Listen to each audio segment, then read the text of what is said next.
We begin the day with what is looking more and more like the final fall of Aleppo. The regime of Bashar al-Assad, Russia, Iran, and their affiliated militia are the ones responsible for what the UN called a complete meltdown of humanity.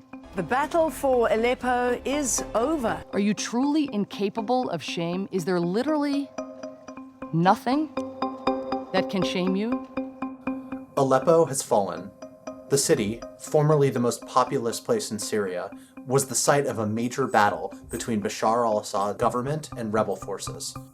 The rebels controlled the eastern half of the city, and Assad the west.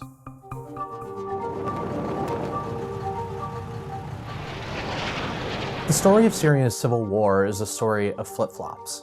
Early on, it looked like the Assad regime was finished. Intervention by Iran and support by Russia helped prop them up. Then, the rebels, backed by Saudi Arabia and Qatar and several other sides, turned the tides, and this happened a number of different times inside the conflict.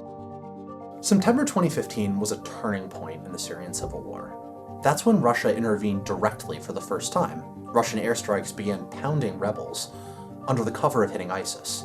Russian airstrikes played a decisive role in allowing Assad to encircle Aleppo. The bombardment made it very difficult for rebels to operate freely, allowing Assad to move towards Aleppo and eventually encircle the city. A siege is a military tactic where forces on one side surround the other side, including any civilians trapped in there, and deny supplies from entering the city. There was a grim logic to imposing a siege on Aleppo. If you deny rebels food and medicine, eventually they lose the physical and mental capability to fight.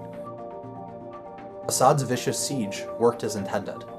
The rebels collapsed, allowing Assad forces with Iranian and Russian backing to stream into eastern Aleppo.